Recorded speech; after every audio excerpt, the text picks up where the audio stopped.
पता है कि दानीन कि आज मैं अपनी दादी के घर जा रही हूँ। वहाँ जाकर मैं मज़ा करूँगी। पर दादी जान तो डांटती है ना, तो तुम उनके घर क्यों जा रही हो? उनके पास से हर वक्त बदबू आती है और वो बीमार रहती हैं। जब भी पास जाओ तो काम कहती हैं, तो उनके पास नहीं जाना चाहिए।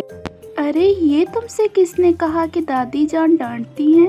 बल्कि दादी जान तो बहुत अच्छी होती हैं और वो आपसे बहुत मोहब्बत करती हैं। बहुत सारे खिलौने और चॉकलेट्स देती हैं। उनके सामने कोई आपको नहीं डांटता।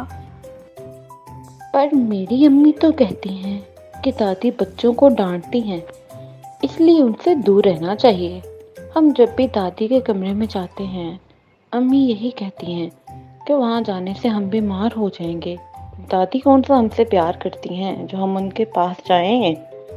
हो सकता है उन्होंने तुम्हारे साथ मजाक किया हो। तुम बताओ, क्या दादी जान ने कभी तुम्हें डांटा है या कुछ कहा है? या हो सकता है घर का कोई फर्द उनके पास जाने से बीमार हुआ हो। नहीं, दादी जान ने तो कभी मुझे कुछ नहीं कहा। बल्कि जब कज़न्स मुझे तंग करते हैं तो वो उन्हें डांट देती हैं। और अब्बू तो रोज़ दादी के पास जाते हैं। वो तो कभी बीमार नहीं हुए, ना ही मेरे कज़न्स बीमार होते हैं। तो हो सकता है कि तुम्हारी अम्मी को कोई गलतफहमी हुई हो, इसलिए उन्होंने ये कहा हो। तो अब तुम भी अपनी दादी के पास जाना और उनसे प्यार करना।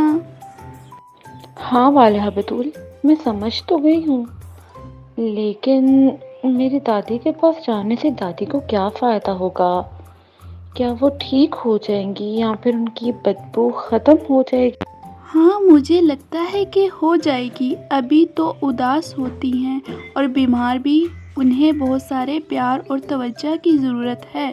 जब तुम उनके पास जाओगी और देखना वो कितनी जल्दी तंदुरुस्त हो जाती हैं। और हाँ दानीन, उनके पास जाने से फ़ायदा सबसे ज़्यादा तुम्हें होगा। और तुम खुद सोचो, जब तुम खुद दादी बनोगी और तुम्हारे साथ कोई ऐसा सलूक करेगा तो क्या होगा? दादी, आप कमरे से बाहर क्यों आई हो? आपके पास से हमें बदबू आती है। हम बीमार हो जाएंगे। आप अपने कमरे में दवाई खाया करो और वहीं रहा करो। दादी, ये हमारा फैमिली टाइम है।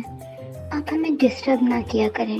इस वक्त हम सब लोग आपस में एंजॉय करते हैं, खेलते हैं और टीवी देखते हैं। आपको इन सब चीज़ों की क्या समझ? नहीं नहीं नहीं, मैं ऐसा नहीं चाहती, बिल्कुल भी नहीं चाहती। बल्कि मैं तो सबके साथ खुश रहना चाहती हूँ। ऐसे तो मैं तन्हाई से मर जाऊंगी। अब मैंने सोच लिया है कि मैं दादी जान की दोस्त बनूंगी और उनसे बहुत प्यार करूंगी। ख्याल से जाना वाले बतूल। अल्लाह हाफिज। हमें अपने बड़ों की इज्जत करनी चाहिए और उन्हें तवज्जो देनी चाहिए।